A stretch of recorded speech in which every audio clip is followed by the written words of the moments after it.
যারা তৃণমূলকে আক্রমণ করে, তৃণমূল কংগ্রেসের ক্ষমতা কি একবার নদিয়ার মাটিতে এসে দেখে যাক। যারা তৃণমূলকে দুর্বল ভাবে আমাদেরকে নিপীড়িত, বঞ্চিত, লাঞ্ছিত, অত্যাচারিত, শোষিত করে রেখেছে, যারা মানুষের গর্জন কি চাপড়ার মাটিতে এসে দেখে যাক। জনসুনামি কাকে বলে, জনজোয়ার কাকে বলে।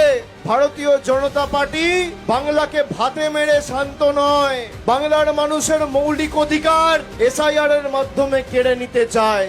যে দল নদিয়া জেলার কৃষ্ণনগরে অবৈধভাবে পার্টি অফিস চালায়, সে বাংলার 10 কোটি মানুষের বৈধতা নিয়ে প্রশ্ন করে কিভাবে?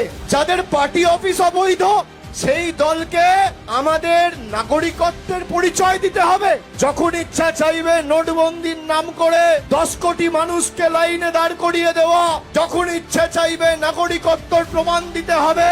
আমি কি পড়বো, আমি কোন রাস্তা দিয়ে হাঁটবো, আমি কার সাথে কথা বলবো, কি রঙের জামা পরবো, কাকে ফোন করব, কাকে ভালোবাসবো, কার সাথে বন্ধুত্ব করব, কি খাবো, বিজেপির বাবারা ঠিক করবে না নিদান দেবে দিল্লি?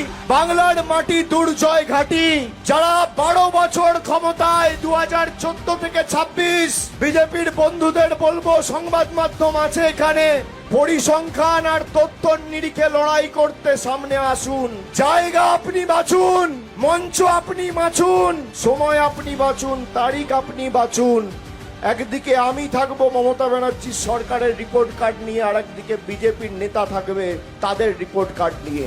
কে কৃষ্ণনগর আর নদিয়ার জন্য কি কাজ করেছে, গড়ায় গন্ডায় জবাব দিক। দুধ কা দুধ, পানি কা পানি। 10-0 গোল দিয়ে ফোকাট্টা করে মাঠের মায়েরে যদি না বার করতে পারি, আমার নাম অভিষেক বন্দ্যোপাধ্যায় নয়।